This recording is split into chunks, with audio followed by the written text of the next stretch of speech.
안녕하세요. 모티브 성형외과 박재희 원장입니다. 오늘은 요즘 장안의 화제 슬기로운 의사생활 시즌2에 대해서 좀 말씀을 좀 드리려고 합니다. 이제 작년에도 시즌1 할 때도 제가 좀 촬영해서 좀 몇몇 에피소드나 뭐 그런 거에 대해서 좀 말씀을 드렸던 것 같은데, 이제 올해도 제가 이제 시즌2를 한다고 해서 언제 하나 계속 기다리고 있다가 얼마 전부터 이제 하기 시작해서 어제까지 이제 6화를 했던 것 같습니다. 그래서 제가 이번 드라마를 보면서 1편 할 때도 시즌1 할 때도 그랬지만 시즌2도 굉장히 좀 현실적으로 다가와서 그런 분들이 많아서 그런지 좀 재밌기도 하고, 어떤 장면에서 굉장히 좀 슬프고 눈물도 나고, 어떤 장면은 또 화가 나는 장면, 이렇게 좀 여러 가지 감정들을 좀 많이 느꼈었던 드라마였는데, 그래서 제가 좀 그런 거에 대해서 디테일하게 여러분들한테 좀 얘기를 좀 드리고자 합니다. 야, 넌 치포가 돼가지고 물 뿌리는 거 하나 제대로 못하냐? 어? 네가 잘 보여줘야 내가 똑바로 볼 거 아니야, 임마. 죄송합니다. 어제 당직에다가 새벽에 응급수술까지 있어서 잠을 못 자서 그렇습니다. 정신 똑바로 차려, 임마. 네, 죄송합니다. 네. 제가 지금 이제 오늘은 시즌2의 5화를 지금 좀 보고 있는데, 여기 이제 보면 천명태 교수가 이제 밑에 레지던트나 뭐 펠로우 같이 이제 어시스트하는 이제 의사한테 막 화를 내고 이렇게 잠을 못 잤냐 뭐 이렇게 하는 그런 이제 장면을 보고 있는데, 사실 이 장면이 어느 정도 좀 현실성도 좀 있습니다. 저도 이제 인턴이나 레지던트, 특히 뭐 1년차, 2년차 같은 저연차 때는 이제 많이 좀 야단도 좀 맞고 좀 혼나기도 하고 그랬는데, 이게 이제 이유는 굉장히 여러 가지입니다. 이제 보통 보면 인턴이나 레지던트 때는 잠을 거의 못 자요. 하루에 저 같은 경우도 뭐 한 2-3시간, 뭐 많이 잡았자 뭐 한 4시간, 5시간밖에 못 자는데, 그러니까 항상 만성적으로 이제 수면 부족 상태이기 때문에 말 그대로 어디 기댈 때만 있으면 정말 1분도 안 돼서 잠들고 그러던 시절이었습니다. 그래서 수술을 할 때 이제 특히 인턴이나 레지던트 때는 하는 역할이 굉장히 좀 단조로운, 단순한 역할밖에 안 합니다. 리트랙터 같은 걸로 뭐 당긴다든지 뭐 그런 붙잡고 있는 이런 역할만 하기 때문에 굉장히 좀 뭔가 이게 변화가 있고 다이나믹하면은 잠이 별로 안 오는데, 똑같은 자세로 막 계속 있다 보면 어느 순간에 잠이 오고 막 그런 경우들도 종종 있습니다. 그런 경우 당기고 있다가 잠이 오면 약간 좀 이제 텐션이 느슨해져 갖고 시야가 갑자기 좀 좁아지기 때문에, 그럴 때 이제 교수님들한테 혼나고 야단 맞고 왜 이렇게 이제 갑자기 잠을 이 시간에 잠을 자면 어떡하냐 이렇게 어떤 교수님은 화가 많이 나셔갖고 나가라고 그래서 나간 적도 있어요. 그런 기억이 나는데, 이런 이제 물론 뭐 저뿐만 아니라 대부분 의사들이 이런 비슷한 수련 과정을 겪었을 텐데, 특히 이제 전연차 때 항상 좀 잠이 부족하고 그러던 시기에는 이런 야단도 맞고 이러면서 좀 성장하고 또 정신도 차리고 그랬던 것 같습니다.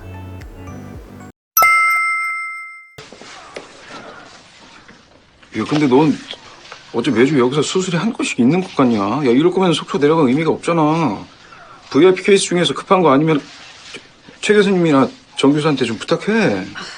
안 그래도 다음 주까지만 VIP 수술 내가 다 하고 이후엔 네. 여기 보면 이제 신경외과 교수인 최송화 의사가 이제 수술할 때 이제 맨발로 이제 양말을 안 신고 이렇게 수술을 하는 장면이 있는데, 사실 저도 지금 양말 안 신고 있습니다. 이게 왜 그러냐면은, 사실 제가 보기에 신발 이제 신을 때 양말 신고 수술방에 들어가는 의사는 저는 거의 본 적이 없는 것 같습니다. 이게 뭐 이유가 몇 가지가 있겠지만, 우선 일단 좀 제 입장에서 보면 좀 귀찮아요. 좀 양말 신고 그러는 게 하루 종일 신고 있어야 되니까 좀 땀도 많이 나고 귀찮고 뭐 그런 것도 있고, 또 이제 저 같은 경우는 지금 이제 할 때 의사들, 특히 이제 수술하는 의사들은 이제 뭐 바이폴라라고 해서 그 전기 소작기가 있어요. 전기 소작기가 있는데, 그걸 할 때 이제 손으로 조작을 하지만 스위치를 온하고 오프하는 건 발로 하게 됩니다. 발로 하게 되는데, 그럴 때 이제 신발을 신은 상태에서 이제 발판을 밟게 되면 좀 불편하고 잘 안 오작동을 나는 경우가 있기 때문에, 이제 신발을 벗은 이제 발로 밟게 되는데 그때 이제 양말을 신게 되면 그것도 좀 미끄러지거나 좀 불편한 경우들이 있었고 저 같은 경우는 이제 그런 이유도 있습니다. 이제 발판을 밟을 때 이제 양말을 신으면 좀 불편하고 그런 이유도 있고 뭐 땀이 난다든지 뭐 그런 귀찮다든지 뭐 그런 이유도 있겠죠. 여러 가지 이유 때문에 양말을 안 신는데 아마 다른 의사분들도 좀 비슷한 이유가 되지 않을까 뭐 그런 생각이 듭니다.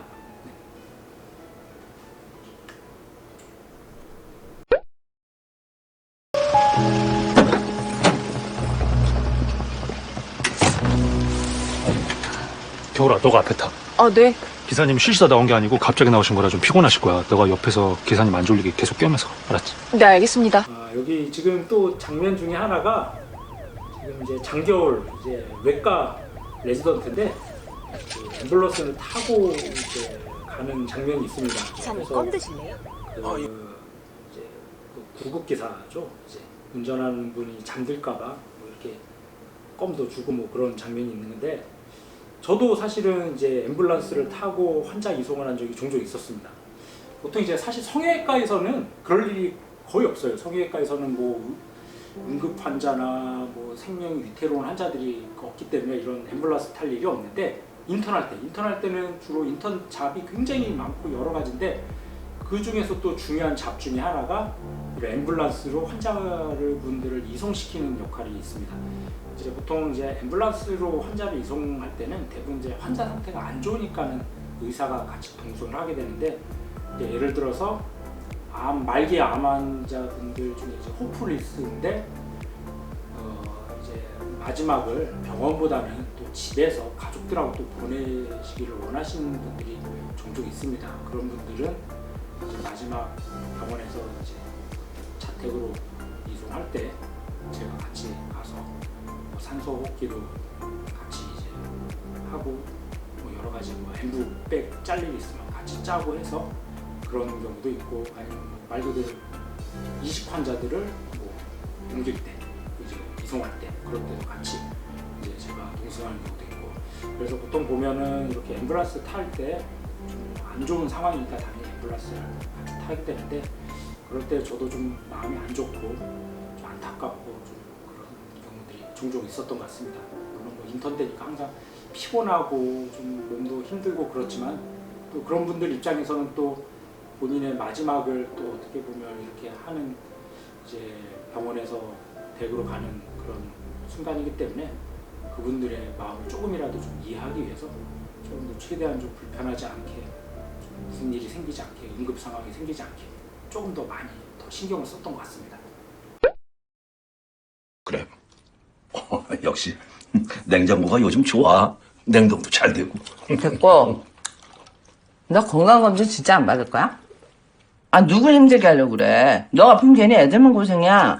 지금 이제 보고 있는 장면은 그 안정원 교수의 모친이죠. 어머니가 이제 우리 이사장님이 건강검진을 받아야 되는데 안 받는다고 지금 막 이제 타박하고 구박하는 그런 이제 장면이네요.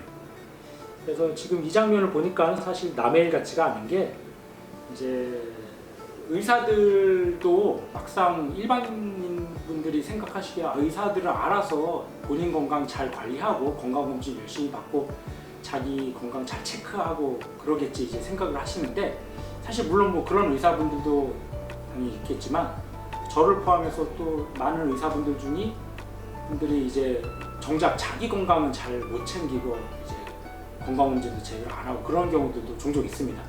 이제 원인이 뭐 이유가 여러 가지가 있을 수 있는데 뭐 가장 큰 이유가 뭐 귀찮아서 시간이 없어서 바빠서 뭐 그런 경우도 있을 테고 또 이제 의사들은 또 환자들 아픈 사람들을 또 많이 보다 보니까 이제 겁이 나고 두려워서 또 못 받는 경우도 있습니다. 그러니까 예를 들어서 위 내시경을 했는데 이게 또 위암이 있는 거 아닌가 아니면 뭐 이렇게 복부 CT 같은 거 찍었는데 간암이나 다른 데 암이 있는 거 아닌가 이렇게 해서 괜히 건강검진 했다가 그 이상한 거 안 좋은 게 나올 수 있지 않을까 그런 두려움 때문에 못 받는 경우도 사실은 좀 있을 것 같습니다. 그래서 사실은 의사들이야말로 본인 건강을 더 알아서 챙기고 그래야지 또 환자한테 집중을 할 수 있는데 이렇게 본인 건강을 좀 등한시하다가 나중에 병이 많이 진행이 돼서 그래서 이제 병을 발견해서 뭐 어쩔 수 소슬돌이 없이 이제 돌아가시는 분들도 저도 가끔 제 주위나 지인들이 이제 보는 경우들이 있습니다. 그래서 이제 물론 뭐 바쁘고 그런 것도 중요하지만 의사들이야말로 본인 건강을 더 잘 챙겨야지 이제 환자도 열심히 볼 수가 있고 건강한 마음에 건강한 정신이 깃든다고 그래야지 좀 긍정적인 마음으로 진료에 더 집중을 할 수가 있는 것 같습니다. 그래서 저도 이거 보고 좀 이제 건강검진을 좀 예약해서 좀 건강검진을 좀 안 받은 지 몇 년 된 것 같은데 한번 좀 받아봐야 될 것 같습니다. 네. 굉장히 여러분들도 이제 나이가 한 30대 되고 40대 되면은 건강하다고 자부하시던 분들도 하나하나씩 다 몸에 좀 탈이 나고 이상이 생길 수밖에 없기 때문에 건강은 건강할 때 지켜야 됩니다. 그래서 꼭 시간 날 때 건강검진을 받으십시오.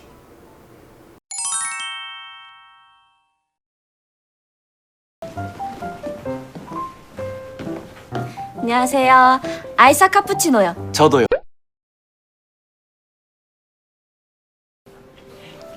홍도는 당연히 CS 올 거고. 윤봉이도 생각 잘해야 된다. 흉부외과 요즘 워라밸로 가고 있어. 교수님들이 천명하셨잖아. 전공의들의 삶의 질은 우리가 보장한다. 여기 이제 보면 장면 중에 흉부외과 이제 그 흉부외과 자기과로 오라고 이렇게 막 얘기를 하고 그런 장면이 있네요. 지금 보니까는 이 장면을 보니까는 저도 사실은 인턴할 때 이런 경우들을 종종 본 적이 있고 저도 경험한 적이 있습니다. 보통 보면은 이렇게 사실 흉부외과 꼭 필요하고 굉장히 중요한 과예요. 이 흉부외과는 어떻게 보면 사람 생명하고 직결이 되고 그런 과이기 때문에 반드시 있어야 되고 굉장히 필요한 과 중에 하나인데 그만큼 또 많이 힘들고 고된 과 중에 하나입니다. 뭐 흉부외과뿐만 아니라 뭐 신경외과 뭐 그런 과들도 다 마찬가지인데 이런 과들은 사실은 거의 뭐 잠도 못 잘 정도로 특히 전연차 때는 굉장히 육체적으로도 힘들고 또 이게 사람의 생명하고 직결되는 과이기 때문에 정신적으로도 굉장히 힘들어요. 이게 항상 중환 환자들, 이제 그런 환자들도 많고 수술이 잘못되거나 아니면 뭐 상태가 안 좋아서 이제 환자들이 이제 돌아가시는 경우도 있고 그런 경우도 많이 접하는 과이기 때문에 이런 경우는 사실은 의사들, 특히 뭐 인턴들 같은 입장에서는 부담이 많이 가는 것도 사실입니다. 누군가는 가긴 가야 되는데 이게 가면은 고생하고 힘들고 그런 것들이 뻔히 보이기 때문에 이제 남들이 잘 안 가려고 해요. 그래서 이런 흉부외과나 뭐 신경외과 그런 과들은 이제 레지던트들 입장에서는 또 아래 연차들이 들어와야지 또 그 과가 유지가 되고 또 이제 수술도 계속 할 수가 있기 때문에 반드시 아래 연차가 들어와야 되는데 아래 연차 인턴들 입장에서는 잘 안 가려고 그러니까는 이런 과들 레지던트들이 항상 인턴들한테는 좀 굉장히 잘해줘갖고 자기 과들 돌 때 좀 최대한 좀 자기 과를 지원할 수 있게 이렇게 하는 경우들이 저도 보고 저한테도 좀 얘기를 하고 그랬는데 사실 저도 뭐 이렇게 흉부외과나 뭐 신경외과 같은데 관심도 있고 좀 그랬는데 좀 저는 사실은 옛날부터 사실 의대 오기 전부터 과를 정하고 왔습니다. 저는 이제 왜냐하면 제가 예전에도 한번 이런 얘기를 한 적이 있었는데 저는 뭐 의사보다는 좀 미대나 뭐 그런 쪽에 좀 더 관심이 있고 그래서 사실은 의대 가기보다는 미술 쪽으로 좀 전공을 하고 싶었던 생각이 많았습니다. 근데 이제 의대를 진학을 하게 돼서 그러면은 의대를 가면 무슨 과를 갈까 이제 의대 가기 전부터 좀 생각을 했어요. 특히 뭐 학생 때도 뭐 예과 때, 뭐 본과 때도 항상 생각하면서 나는 의대를 왔으면은 성형외과를 해야겠다. 왜냐면은 가장 그런 미적 감각이라든지 그런 거를 좀 살릴 수 있고 그런 재능을 살릴 수 있는 과가 이제 의대 여러 가지 의학과 중에 성형외과가 가장 제가 생각했던 거랑 맞는 그런 과이기 때문에 저는 사실은 의대 학생 때부터 무조건 성형외과를 가야겠다 생각을 했기 때문에 다른 과를 갈 생각은 사실 별로 없었는데 만약에 성형외과를 안 갔다 그렇게 생각을 한다면 저도 이렇게 기왕이면 좀 이렇게 사명감이 있는 이런 흉부외과나 신경외과를 아마 갔을 가능성도 좀 상당히 높습니다. 그렇지만 이제 예전부터 가고 싶었던 과는 성형외과이기 때문에 이제 성형외과를 지원했지만 이런 흉부외과나 신경외과도 꼭 필요한 과이기 때문에 이런 과도 충분히 의사들이 의대에서는 학생들이 좀 지원할 수 있도록 여러 가지 제도라든지 그런 것도 좀 같이 뒷받침이 되면 조금 더 이제 수월하게 질을 이제 정할 수가 있을 것 같습니다.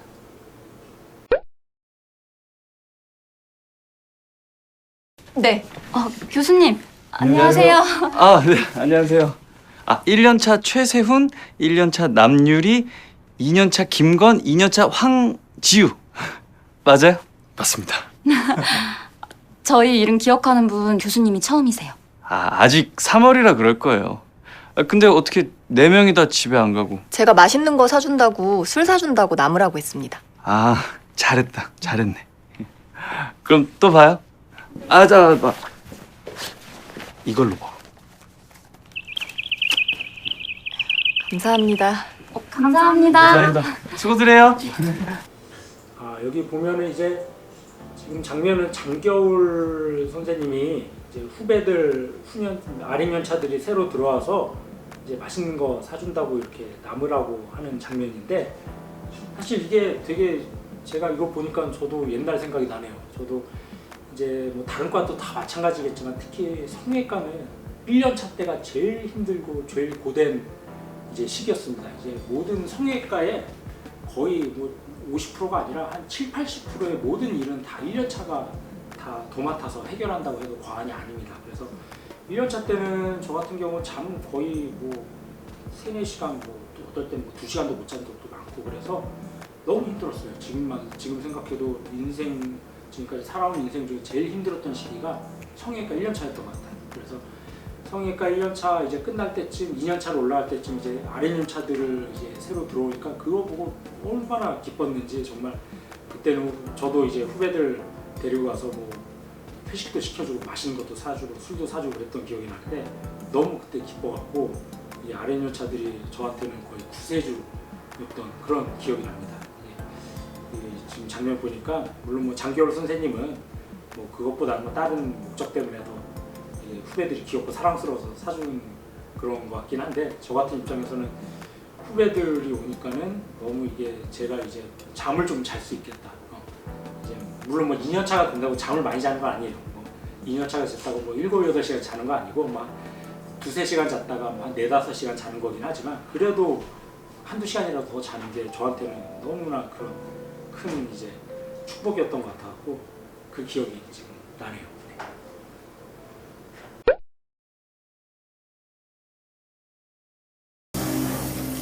왜? 잘 안 돼? 교수님, 블리딩이 있어서 진행이 좀 어렵습니다. 생각한 만큼 잘 안 됩니다. 지금 이 장면은 우리 이익준 이제 외과 교수가 수술방에 들어오면서 그 손을 씻고 이제 이렇게 들어오는 장면인데 이거는 뭐 사실 외과 의사라면 당연히 기본적으로 이제 해야 되는 자세입니다. 이게 뭐 전공의 때가 아니라 인턴 할 때 처음에 인턴 하면은 이제 수술방에 들어가게 되면 제일 먼저 하는 일이 이제 어시스트 이제 뭐 리트랙터 같은 걸로 뭐 당기고 있고 그런 거를 하는 게 인턴의 주된 임무인데 제일 먼저 배우는 게 이제 손 닦는 거. 당연히 이제 수술할 때는 컨태미네이션 오염되지 않게 관리를 해야 되기 때문에 제일 중요한 게 이제 손이에요. 손에는 굉장히 세균이 많죠. 이제 우리가 항상 뭐 물건 만지고 이렇게 뭐 하는 거기 때문에 손에는 온갖 세균들이 굉장히 많아요. 그래서 저는 습관 중에 하나가 손을 계속 닦는 게 습관인데 왜냐면 안 그러면은 이제 손에 있던 세균들이 이제 수술할 때 글러브를 끼기는 해요. 글러브를 끼긴 하지만 가끔 이제 수술하다가 글러브에 구멍이 나거나 뭐 불량 글러브이거나 아니면 수술하다 기구 같은 거에 이제 찔려갖고 글러브에 구멍이 나는 경우도 있고 그렇기 때문에 손에 세균이 있으면 그 미세한 구멍을 통해서 오염이 되거나 그럴 가능성이 있습니다. 그래서 이제 글러브도 중요하지만 글러브 끼기 전에 손에 있는 세균들을 최대한 제거하기 위해서 이제 물로도 당연히 씻고 이제 베타딘이라고 그래서 소독약을 이용해서 빡빡빡빡 이렇게 손톱 사이도 닦고 그래서 저는 항상 손톱도 굉장히 좀 짧게 유지하는 편인데 왜냐하면 손톱이 길면 당연히 그 오염될 확률이 올라가겠죠. 그래서 외과 의사들은 대부분 다 손톱을 짧게 항상 손을 깨끗하게 이렇게 관리를 해야 됩니다. 그래서 베타딘으로 닦고 항상 이렇게 들고 와야 돼요. 왜냐하면 이렇게 내리고 있으면은 닦았던 물들이 다시 또 내려와서 이게 손이 오염될 수 있기 때문에 소독을 한 다음에 이렇게 닦고 들어간 다음에 이제 스크럼 널스가 수건을 주면 수건으로 닦고 그 다음에 이제 가운을 입고 글러브를 끼게 되겠죠. 그래서 이 장면은 당연히 외과 의사라면 기본적으로 알아야 되고 처음에 이제 수술방 들어갈 때 기본적으로 배우는 가장 먼저 배우는 그런 이제 장면이라 할 수 있겠습니다.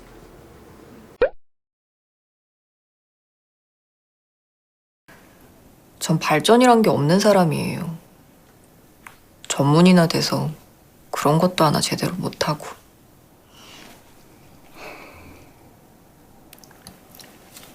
저는 간이식 못할 것 같습니다, 교수님. 탤런트가 없어요. 너 지난달까지 전공이었어. 펠로우 된 지 2주도 안 됐어. 3월 달에 원래 다들 헤매고 그래. 지금 보고 있는 장면은 이제 우리 장겨울 선생님이 이제 펠로우가 됐네요. 이제 그 레지던트를 마치고 이제 전문의 따서 펠로우가 됐는데 보통 이제 펠로우가 되면은 이제 본인이 직접 집도를 이제 하게 되는데 근데 이제 좀 수술이 잘 안 되고 좀 뜻대로 안 돼서 좀 속상해하고 이제 그래서 우리 이익준 교수가 좀 위로해주고 그런 장면인데 이 장면을 보니까 저도 좀 생각이 나네요. 저 같은 경우는 펠로우 때가 아니라 이제 레지던트 때 한 2년 차쯤 됐는데 그때 이제 처음 제가 직접 집도를 했습니다. 물론 뭐 거창하고 큰 수술은 아니고 이제 비골골절이라서 코뼈가 부러지는 일들이 종종 생깁니다. 우리 몸 얼굴에서 가장 돌출된 부위고 제일 얇고 약한 부위이기 때문에 코뼈, 얼굴뼈 골절 중에 제일 흔한 게 이제 코뼈 골절. 거의 한 50% 이상이 코뼈 골절인데 굉장히 많아요. 이제 코뼈 골절이 성형외과에 있다 보면 굉장히 많이 보고 많이 하는 수술 중에 하나인데 보통 이제 코뼈 골절은 수술 자체 굉장히 간단해요. 하면은 뭐 한 5분 10분 다 돼서 끝나고 이제 뭐 실제로 보면 뭐 이렇게 간단하고 뭐 이거 한 건가 할 정도로 좀 어떻게 보면 굉장히 좀 쉬운 수술이어서 저도 1년차 때 윗년차 선배들이 하는 거 보고 이거 뭐 되게 간단하네 뭐 아무나 다 할 수 있겠구나 이거 뭐 그렇게 생각했는데 그래서 제가 2년차 때 처음 이제 코뼈 수술 집도를 했는데 이게 또 보는 거랑 직접 하는 거랑 완전히 달라요. 볼 때는 이거 뭐 금방 할 수 있겠구나 해서 너무 쉽게 간단하게 보고 했는데 실제로 제가 집도해 보니까는 코뼈 수술은 어떻게 하게 되냐면 이제 기구들 저희 같은 경우 이제 뭐 보통은 뭐 병원마다 다르긴 한데 저희 때는 그 나이프 수술 메스대가 있어요. 메스대를 이제 그런 꺼지 같은 걸로 좀 싸갖고 좀 직접 딱딱한 부위가 닿지 않게 한 다음에 이제 콧구멍을 통해서 그 기구를 집어넣어서 부러진 부위로 올려주는 그런 이제 방법으로 수술을 하는데 그냥 뭐 올려주기만 하면 된다 그렇게 생각을 했는데 이게 생각보다 잘 안 올라가고 또 단순히 올린다고 되는 게 아니라 그 뼈의 굴곡이 단차가 생기지 않게 최대한 좀 잘 맞춰줘야지 나중에 수술하고 나서 코뼈의 모양이 변형된다든지 울퉁불퉁하다든지 그런 게 없는데 그게 보는 거랑 또 하는 거랑 달라요. 그래서 저도 낑낑이되다가 이게 또 조금만 또 너무 세게 해도 그 안에 있는 점막들이 손상이 돼갖고 코피도 많이 나고 그럴 수가 있기 때문에 그 힘조절도 잘해야 돼요. 그래서 힘조절도 잘하면서 그 뼈의 윤곽도 최대한 좀 매끄럽게 맞춰서 이제 해야 되기 때문에 문득 보기에는 보는 거랑 달리 실제로 해보면 좀 어렵고 되게 세세한 디테일이 많이 필요한 수술 중에 하나입니다. 그래서 남들이 할 때는 5분도 안 걸려서 끝났는데 제가 처음 할 때는 그래서 뭐 2~30분씩 걸리고 막 그랬던 기억이 나는데 그래도 다행히 이게 뼈의 윤곽이 매끄럽게 잘 맞아지고 수술을 하고 나서 환자 코 변형도 없이 다행히 잘 맞춰져서 이제 굉장히 좀 기뻐하고 그랬던 기억이 나는데 이 장면을 보니까 저도 제가 처음 수술했던 그 집도했던 수술이 또 기억이 나네요. 네.